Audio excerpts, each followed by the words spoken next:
Good day, isang mapagpala at matatag na araw sa ating lahat. My name is Lowe Villaroya, and I am honored to present to you my project entitled Numeracy Assessment to Incoming Grade 11 Students of Gubat National High School. Even before the pandemic, there were worrying signs of an education crisis in the Philippines.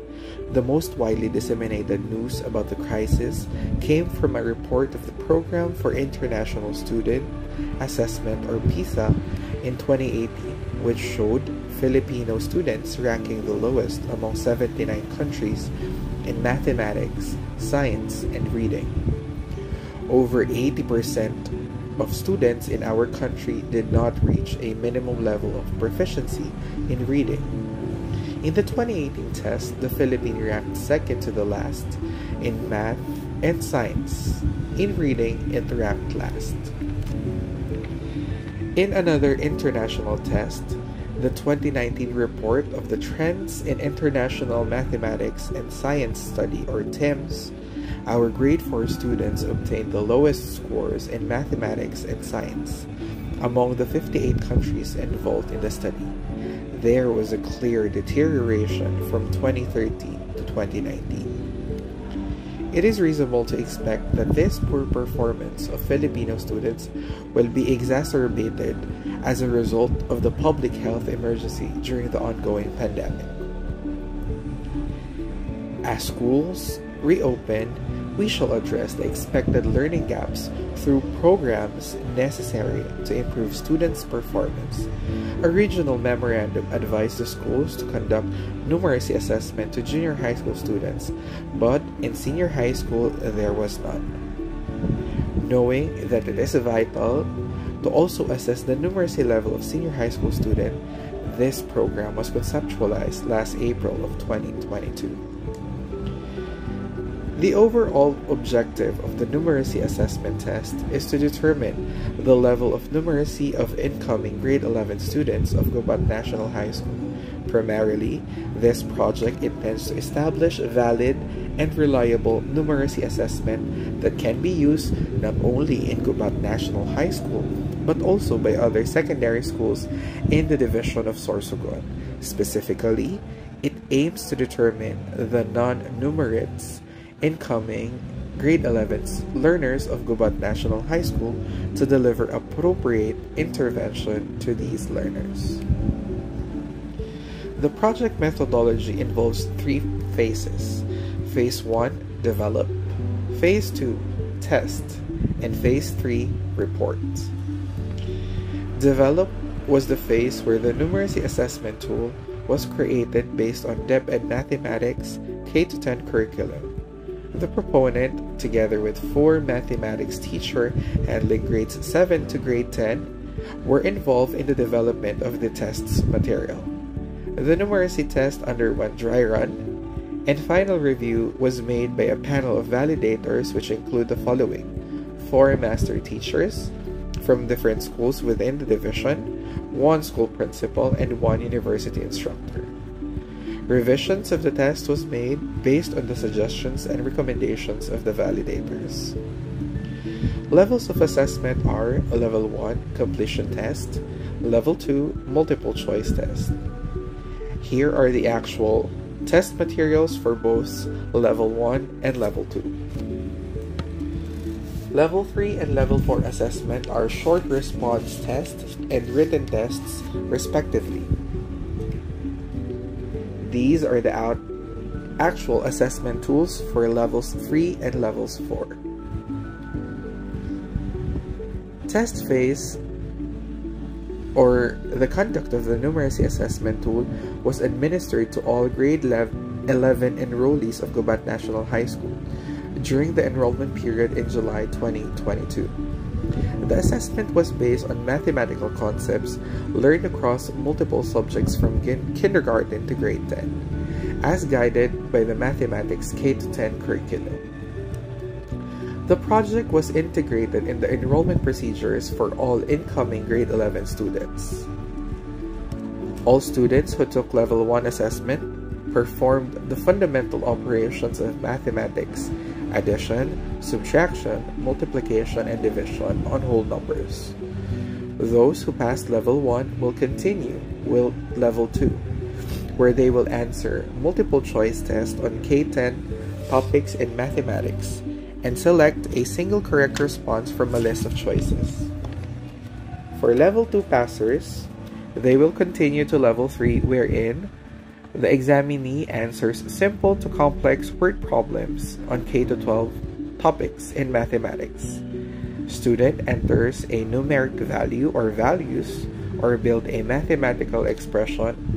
And lastly, for level 3 passers, the examinee solves simple to complex word problems on K-10 topics in mathematics.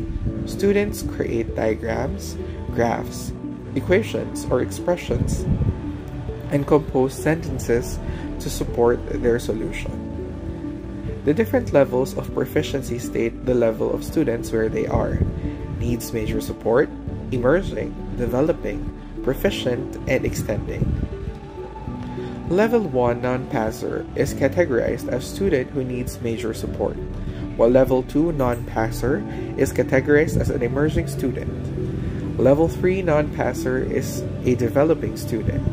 Level 4 non-passer is a proficient student, and a level 4 passer is an extending student.